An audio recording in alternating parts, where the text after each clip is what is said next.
schedule of Kai for his tooth thumb. They're just gonna check it and then they're gonna explain the possibilities if pwede bang maoperahan si Dodong. But I think pwede. No? I think Kai gonna get the operation. I think it's good. But Yeah. they have to reshape his tongue. It also says on the letter they want to see him until he's like 16 years old.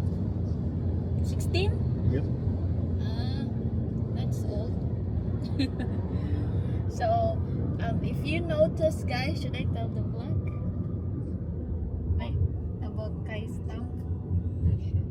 If you notice in some of my vlogs, you can see that Kai has 2 thumbs and no, 3 thumbs.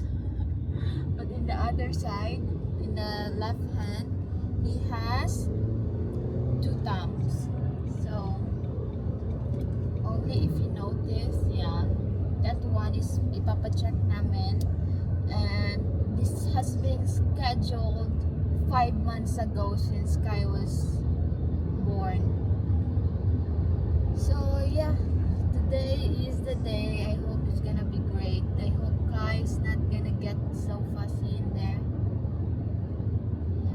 What do you think, love? What? Do you think Kai will get fussy?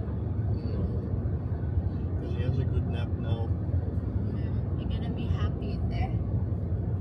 Well, I think we will just, be playing with him. And he will just have to do some testing in the meantime. Just for him playing and laying around. Basically his normal life. Yeah.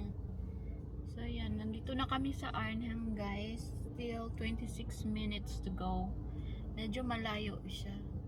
Kaya maaga kami. Yung namin schedule is around 11 and it's already 10:37. If we go there, where do you think we go? Quintins. Yeah, and tomorrow we're gonna meet up with the parents. The friends turn out to be parents at the same time. Yeah, so that's gonna be it. I hope I can vlog in there, but I don't think I can. But we can just like steal some clip.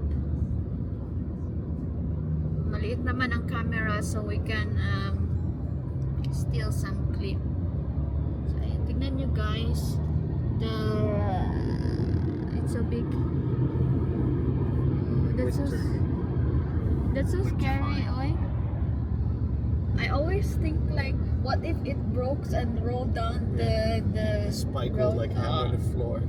I mean, if the spike goes down first, it will just go into the floor. But if it doesn't, then Yeah. it's just like ting, ting. It will roll on the road, but that's what I'm always thinking. Hindi kami kumain ng breakfast and it will take around 3 to 4 hours, 2 to 3, 4 hours, something like I that. think there will be like a break in the middle. Yeah. And we didn't eat our breakfast, so good luck to us later. We're gonna get hungry. We're gonna be at a university though, so they probably have food. Okay. But it's not a student, right, that gonna operate. Oh, Okay. Kai is just chilling in the back. So yeah. So that's gonna be the update. I'll update you later again.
his face.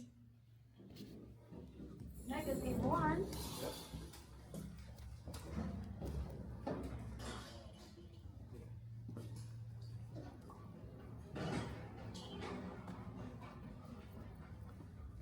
That's strange.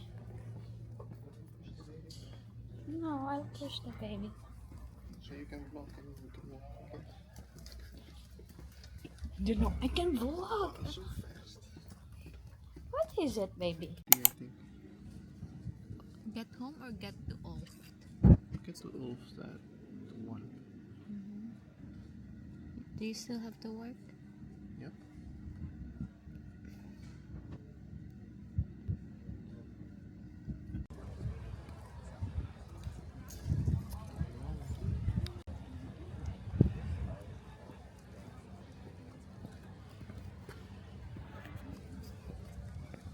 Hello, we are done and we are going back to the car. It was so quick lang kasi the x-ray would be next month. Half a year. Half a year. Yeah, the x-ray kasi he's still so small and why are you covering your face? Huh? He's still so small and there's gonna be a changes on his fingers if They said they could do it now, but they prefer to do it when it's grown a bit more. yeah. So, yung pinag-usapan lang namin today is about the possibilities or if we have talked about it already. But of course, yeah, we have already talked about that. Yeah. So Kai might have his surgery in 1.5 year. So prefer nila in 1.5 year. And Before he's 1.5 years old. before? Yeah. So wait, like half a year to 1 year from now. Okay. So yeah. Yeah, and we still have to go back there from time to time because they're gonna check the improvement of Kai's fingers. And like that. because the bone is crooked, Yeah. there's a chance that it might grow bad again and they have to do a correction. Yeah. So then he needs a second operation surgery. So yeah, that's it. But it's not life-threatening. It's just for his what do you call that? Physically fitting. Mhm.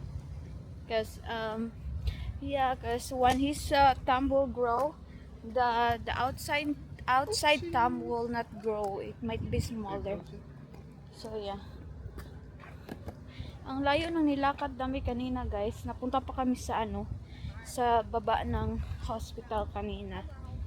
It's nice how they were even like culturally aware Yeah.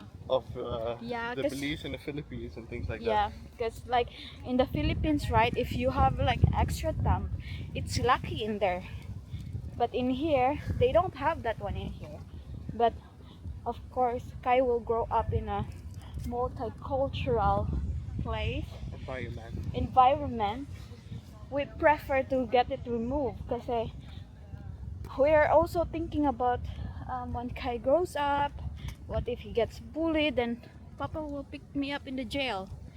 And no one. And then the son has to grow up without a mama. Yeah. So yeah. Just through a glass. Mama, I miss you. Son, did anyone bully you again? Yeah. Can we go down here?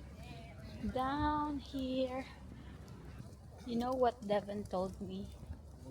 What did he told me? Maybe in 3 years I will be studying in here. Yeah. Maybe. We don't know. I mean, it's all It's all in the plan. it's all in the healthcare, and your interest is in here. Yeah. So I hope so.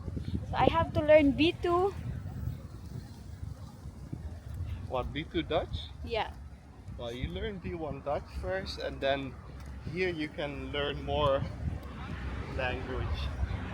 Medical terms. Yeah. Look, there we have to go. Yeah. See the three ladies walk around? Really? Agad naman, okay? Because once you already control B1 language, then it's not that. It's easy already to speak B2. Yeah. Because B1 is basically fluent. Yeah. What does overtaken means? You can cross here.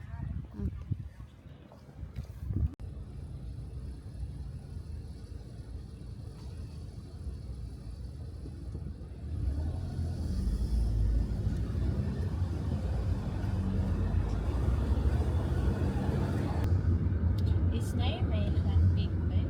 Yeah, it's big. Bigger than Arnhem. Next to Nijmegen is Arnhem? Rotterdam. No, Rotterdam is the other side. We're like just behind Arnhem. This is like next to Arnhem. Like.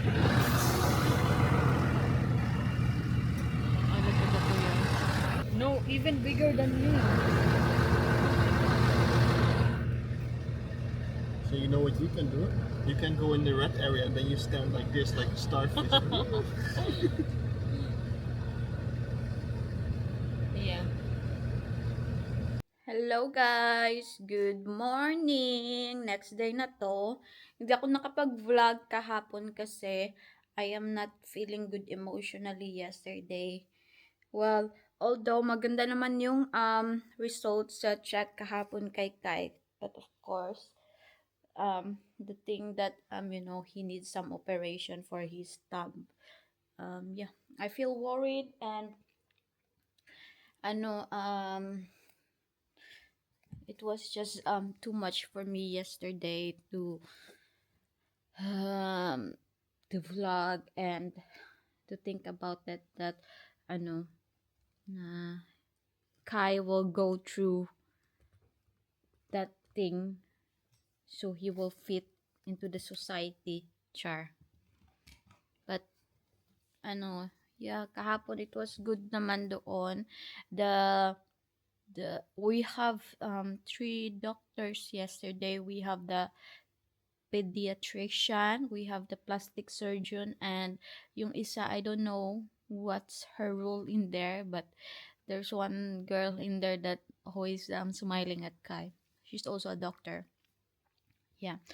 And Kai was crying a lot yesterday when they were checking his body kasi before na they before daw they do the things to Kai, he needs to like full body check, so from head to toe, from nails and everything they have to check. So grabe ang iyak ni Dudong kahapon.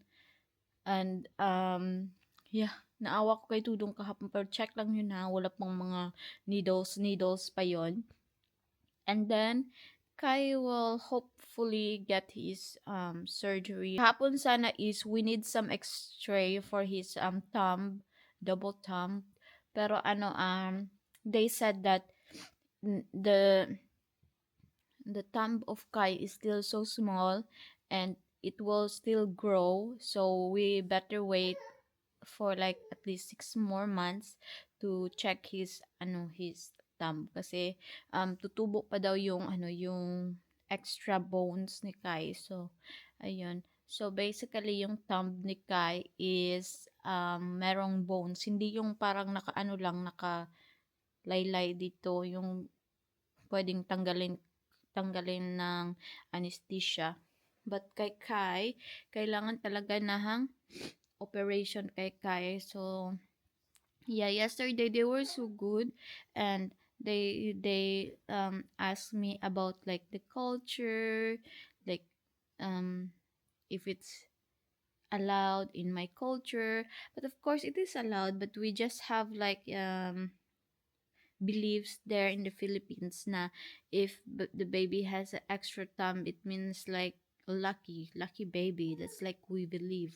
So ayun, they're good that they're multicultural in there. That's really good, and it's a very big hospital. I really like it, and they were so friendly in there, but it is a bit busy in there, yeah. And it is already, guys, ano bang oras? 9:36 and mga 1 is meron akong appointment kasi I am looking for a work. Hindi ko pa pala na-chika. I am looking for work. Yeah. So, meron akong appointment mamaya, meeting. So, hopefully, I'm gonna get a good result mamaya sa pa-interview. And then, meron din akong isang job offer sa kaibigan ni Devon na was chef before. So, meron din akong job offer. So, if hindi ako matanggap sa in-applyan ko ngayon, itatry ko doon sa kaibigan ni Devon and hopefully it is not physical work, heavy work. So ayun. Yeah, yun lang yung namin kahapon kaganapan and maaga kaming natulog kahapon kasi wala talaga ako sa mood kahapon after namin sa hospital kasi it's just like too much in my brain to think. Pero okay lang. Devon was helping me cope with the things in my mind. Yeah, marami kaming appointment din today. I-meet up din namin si Lotte and Manok today for meet up with the babies.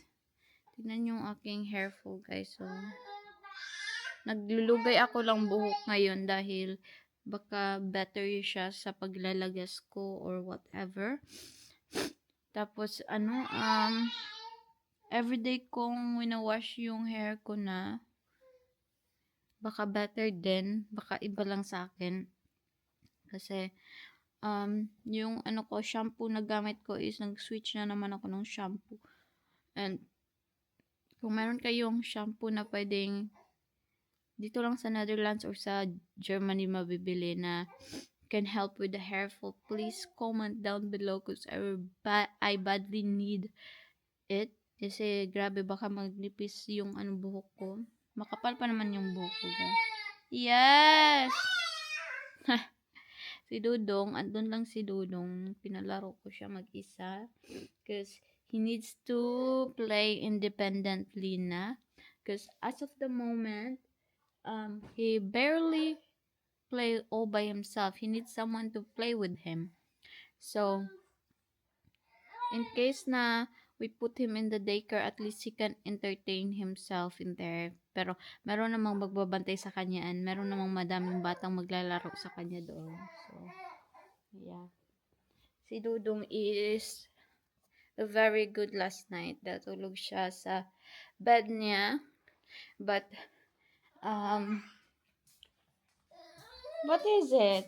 Around 12, umiyak siya nang umiyak.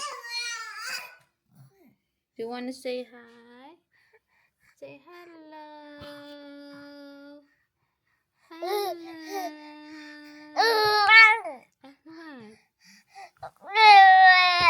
Yeah?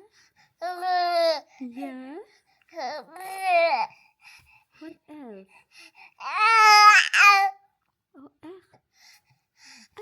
Hey guys, my appointment got cancelled. Kinancel ko. And also, good thing na kinancel ko kasi wala doon yung naka-assign sa akin. Kasi nanganak daw yung niya, asawa. So now is kakain muna a cash. Tortilla. How wet.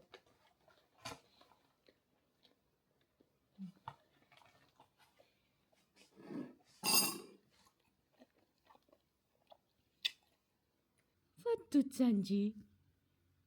What did Sanji? What did Sanji nay? Yeah? What did Sanji? Yeah, what Sanji? Where's Sanji? Where's Sanji? Leave. Leave, Leave meet the baby. Where's Sanji? Nay, Sanji, hawa. I'm taking video of the baby. I don't want you on the video. Later. Kiss your baby, Sanji. Kiss your baby. Kiss your baby. Olive, Olive. Olive, yeah. What's Olive? Yeah. Do you wanna go in the bedroom? Say hello, guys. I just finished eating my pumpkin. And now I am sleepy because I've been playing. Kapan niyo? Ikapan niyo? Ikapan niyo? Ikapan niyo? Ikapan niyo? Verhouden van jou. Ik, papa en Sanji. Yeah. Papatulugin ko si Dudong, guys, kasi around 6 is pupunta kami sa restaurant.